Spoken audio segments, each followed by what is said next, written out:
US-ഇന്ത്യ വ്യാപാര കരാറിന്റെ 6ാം ഘട്ട ചർച്ചകൾ ആരംഭിച്ചു.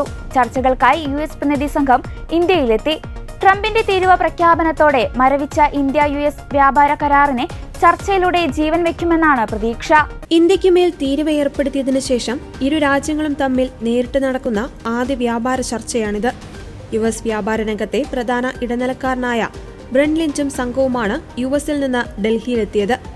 ചർച്ചയിൽ ഇന്ത്യയെ പ്രതിനിധീകരിച്ച് വാണിജ്യ മന്ത്രാലയത്തിലെ പ്രത്യേക സെക്രട്ടറി രാജേഷ് അഗർവാൾ പങ്കെടുക്കുന്നുണ്ട്. റഷ്യയിൽ നിന്നും എണ്ണ വാങ്ങുന്നതിനെ തുടർന്നാണ് ഇന്ത്യക്കെതിരെ US പ്രസിഡന്റ് ട്രംപ് തീരുവ യുദ്ധം പ്രഖ്യാപിച്ചത്. 50% എന്ന കനത്ത തീരുവ ചുമത്തിയതിന് പിന്നാലെ ഇരു രാജ്യങ്ങളും തമ്മിലുള്ള ബന്ധത്തിൽ വിള്ളലുകൾ വീണു. US-ഉം ഇന്ത്യയും തമ്മിലുള്ള വ്യാപാര തടസ്സങ്ങൾ പരിഹരിക്കുന്നതിനുള്ള ചർച്ചകൾ തുടരുകയാണെന്ന് കഴിഞ്ഞയാഴ്ച ട്രംപ് വ്യക്തമാക്കിയിരുന്നു.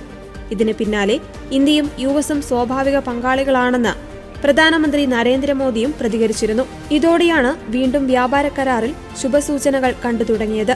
കാർഷിക ക്ഷീരമേഖലകൾ തുറക്കണമെന്ന US ആവശ്യത്തിൽ ഇന്ത്യ എതിർപ്പ് അറിയിച്ചതോടെയാണ് മാർച്ചിൽ തുടങ്ങിയ ഇടക്കാല വ്യാപാര കരാർ ചർച്ചകൾ നീണ്ടത്. ട്രംപിന്റെ അധിക തീരുവ പ്രഖ്യാപനം കൂടി വന്നതോടെ ചർച്ചകൾ മുടങ്ങി. റഷ്യൻ എണ്ണ ഇറക്കുമതിയുടെ പേരിൽ അധിക തീരുവ ഏർപ്പെടുത്തിയതിന് പിന്നാലെ ഇന്ത്യ-US ബന്ധം വഷളായിരുന്നു.